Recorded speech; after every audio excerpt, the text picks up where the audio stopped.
రాజా సాబ్ trailer ఎలా ఉందో తెలుసుకునే ముందు వీడియోని ఒక లైక్ చేసి సబ్స్క్రైబ్ చేసుకోండి. Thank you. 3 నిమిషాల 34 సెకండ్లు ఉన్న ఈ ట్రైలర్ విజువల్ ట్రీట్ అని చెప్పాలి. ట్రైలర్ చూసాక ఖచ్చితంగా అంచనాలకు మించిపోయింది అని చెప్పక తప్పదు.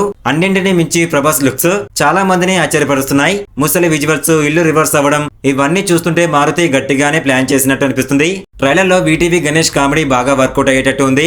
మారుతి సినిమాల్లో ఒకప్పుడు సప్తగిరి కామెడీ నెక్స్ట్ లెవెల్లో ఉండేది. అది మరోసారి రిపీట్ అయ్యేటట్టు ఉంది. కేవలం కామెడీ మాత్రమే కాకుండా మంచి కలర్ఫుల్ గా కూడా మారుతి డిజైన్ చేశాడు అని ట్రైలర్ చూస్తే అర్థమవుతుంది. సంజయ్ దత్ ని చూపించిన విధానం మెంటల్ మాస్ గా ఉంది. అన్నిటిని మించి ముసలిని అలా ప్రభాస్ ఎగరవేయడం అనేది నా భూతో ఉన్న భవిష్యత్తు అనే విధంగా ఉంది. స్టైలిష్ లుక్ తో పాటు ఫస్ట్ లుక్ లో రిలీజ్ చేసిన లుక్ కూడా ఈ ట్రైలర్ లో కనిపిస్తుంది. నేనేమి చెయ్యమను కాదు రాక్షసుడిని అని ప్రభాస్ ఎండింగ్ లో చెప్పే డైలాగ్ నెక్స్ట్ లెవెల్ లో ఉంటుంది. ట్రైలర్ చూస్తుంటే కంప్లీట్ గా ఫ్యాన్స్ కి ఫుల్ మీల్స్ ఇచ్చేశాడు అనిపిస్తుంది.